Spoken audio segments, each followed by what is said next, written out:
But secularism was also something like that. It was, see, if you create vote banks with Muslims and divisive politics, that was called secularism. If you appeal to a large section of Hindus and there's Hindu consolidation, then you were called communal.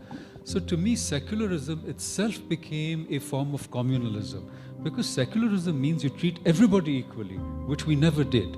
We always favored certain groups, appeased them, there were Hajj subsidies and so forth. You know, so many Kashmiri Hindus who were driven out, how many thousands of years were they a part of that society? And I think in her narrative there is some sort of amnesia. You know, the incredible violence of the Muslim invasions is something, somehow it's not polite to talk about, but it is a fact. And these facts have not been put into our history books, with the result that we have created a false consciousness in India of what this Ganga Jamni Tehzeeb really is. But what secularism, by introducing it in the preamble, they tried to do was that they tried to codify it.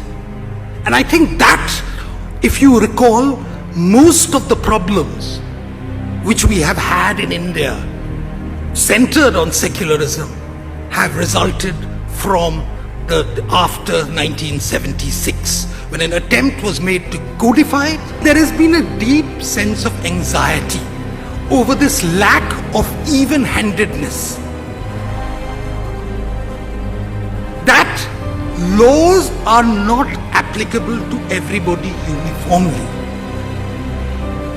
In December 2006, Dr. Manmohan Singh made a very interesting speech to the fellow chief ministers at the National Development Council.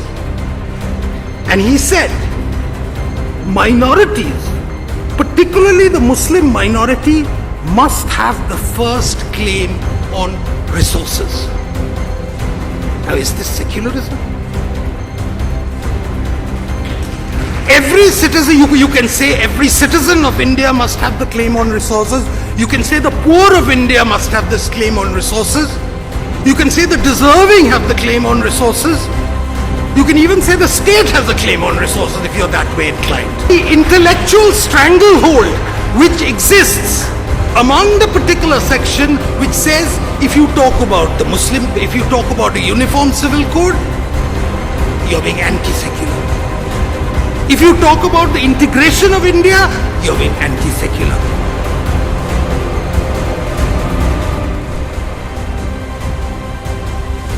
अगर ये state secular है जिसमें सब बराबर है तो ये minority commission क्यों है? अगर स्टेट सबके साथ बराबरी करती है तो फिर आर्टिकल 30A भारत के संविधान में क्यों है? किस नजरिए से रखा गया? फिर ये किसने ये नियम बनाया कि भारत के मंदिरों पे चढ़ने वाले पैसे को सरकार लेगी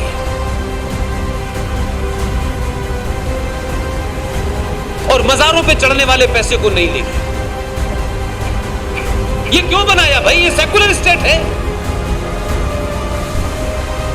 लिहाजा आर्टिकल 30A के अंदर क्यों लिखा गया कि मुसलमानों को, सिखों को, जैनों को, बौद्ध को, सबको अपने धर्म और मजहब की शिक्षा देने का अधिकार है, लेकिन हिंदू को नहीं है।